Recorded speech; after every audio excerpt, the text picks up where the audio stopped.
আসসালামু আলাইকুম। সবাই কেমন আছো? আশা করি সবাই ভালো আছো। কয়েকদিন আগে একটা বিয়েতে গিয়েছিলাম।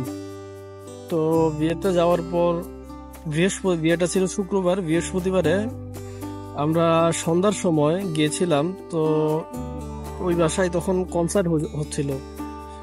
তো সবকিছু ঠিক ছিল, কনসার্টে নাচানাচি, বউর সাথে ছবি ওঠা, সমস্ত কিছুই ঠিক ছিল।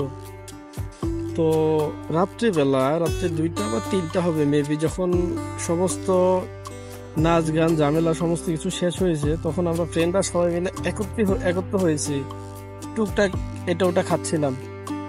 তো তখনই ওইখানে একটা মেয়ে এলো।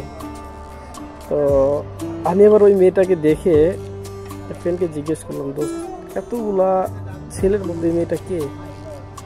দোস্ত আমার উত্তর দিল যে, তুই এটা চিনোস না? না আমি চিনি না, এটা কে আসলে? তারপর আমাকে বলল, কার সাথে ফটোশুট করেছিলি, গায়ে হলুদে কার সাথে ছবি উঠাইছিলি? আমি বললাম, কেন, আমি তো বউর সাথে ছবি উঠাইছি। সে আমার বললো, আরে সে এই বউটাই তো সে। তো কি বলবো, তখন লজ্জায় ফ্রেন্ডের দিকে তাকাতে পারতেছিলাম না, আর মেয়েটা বারবার আমার দিকে তাকাচ্ছিল। আসলে কি বলতেছি ছেলেটা, ভাই কি বলবো। আর মেকআপের যে এতটা জোস, যখন মেকআপ করছিল কি সুন্দর যে লাগতেছিল, মেকআপ শেষে তাকে মানে চিনতে পারতেছিলাম না আসলে সে বউ নাকি। কি বলবো আর ভাই।